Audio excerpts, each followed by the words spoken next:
میں اپنا کر ادا کرتا ہوں. اب قاضی بھی حیران، لوگ بھی پریشان، دوست بھی پریشان. کہا معاملہ کیا ہے؟ 3 مہینے سے تقاضا کیا جا رہا ہے. اس کے بعد پر مقدمہ دائر ہو گیا. اس کے اب تو کچھ اتنا غریب تھا، ہر وقت یہ کہتا تھا کہ کچھ نہیں ہے، کچھ نہیں ہے. 3000 سکے کا مالک کیسے ہو گیا؟ جب سارا واقعہ اس نے جج کو سنایا نا، تو سنے جج نے کیا کہا. جج نے کیا کہا کہ رکو، میں اپنے چیمبر سے آتا ہوں، میں اپنے روم سے آتا ہوں. جج نے 3000 سونے کی سکے جو ہے اس کے ہاتھوں میں تھما کر کہا کہ تو اس کار خیر کو اکیلا نہیں لے، میں بھی شامل ہو جاتا ہوں، تیرا قرضہ ادا کر دیتا ہوں، میں تیرا قرضہ معاف کر دیتا ہوں. حضرات پوری دنیا دیکھ رہی ہے. اب دوست نے کہا جج صاحب فیصلہ سنانے سے پہلے رک جائیے، فیصلہ سنانے سے پہلے رک جائیے. اس کار خیر میں، اس اچھے کام میں آپ کا حصہ نہیں ہے. میں بھی غلام مصطفیٰ ہوں، میں بھی اس کا قرضہ معاف کرتا ہوں. ورقہ لکھیے کہ میں نے اس کا قرضہ معاف. اب وہ کہتا ہے کہ صاحب اب تو قرضہ ہی معاف ہو گیا ہے، یہ 3000 سونے کے سکے میں لے کر میں کیا کروں گا؟ جج صاحب نے کہا جو نبی کے نام پر دیا ہے اب نہیں لوں گا، یہ تیرا ہو گیا ہے. جو نبی کے نام پر دیا ہے اب نہیں لوں گا، وہ تیرا ہو گیا ہے. غور فرماؤ دوستو، اللہ اکبر. وہ شخص جو غریب و نادار تھا، لمحے میں اللہ کے رسول صلی اللہ علیہ وسلم پر درود پاک پڑھنے کی برکت یہ ہوئی کہ ایک شخص ہے، ایک پیسے کا بھی مالک نہیں تھا، اب ہے 12000 دینار کا مالک ہو گیا. میں نے آپ کو اس لیے واقعہ سنایا کہ درود جب پڑھنے کے لیے کہا جائے تو قسم خدا کی آپ محبت سے درود پڑھا کریں.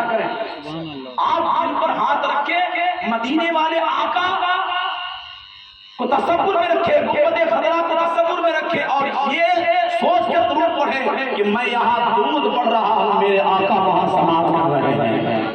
کیونکہ حدیث پاک ہے، اللہ کے اللہ کے رسول نے فرمایا کہ میری امتیوں کے درود مجھ تک پہنچائے جاتے ہیں، یہاں تک کہ جو درود پڑھتا ہے اس کے باپ کا نام بھی مجھے بتایا جاتا ہے.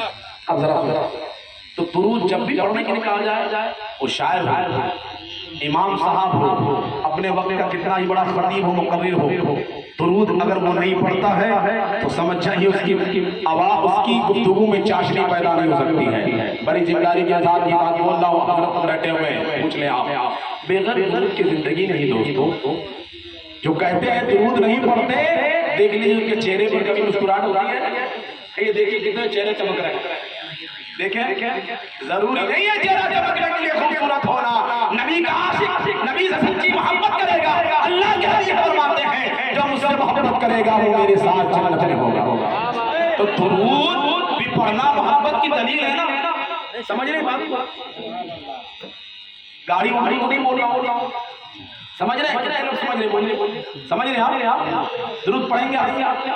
پڑھیے گا، بولیے انشاءاللہ، بولیے جب کہ انشاءاللہ. درود پڑھا کریں. اور آپ کو سکھانے کے لیے نا ہمارے علماء حاضر ہیں. ہم کیا ہے، میں نے کہا نا شروع میں، ہم نماز میں صرف کہتے ہیں پیچھے ہی امام کے، باقی یہ کہتے ہیں کہ امام میرے پیچھے.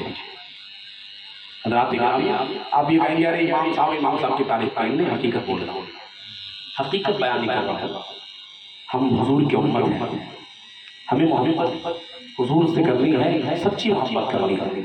دیکھ لیں جو محبت نہیں کرتے ہیں، جو ہمیں محبت کرنے سے روکتے ہیں، ان کا حال کیا ہے.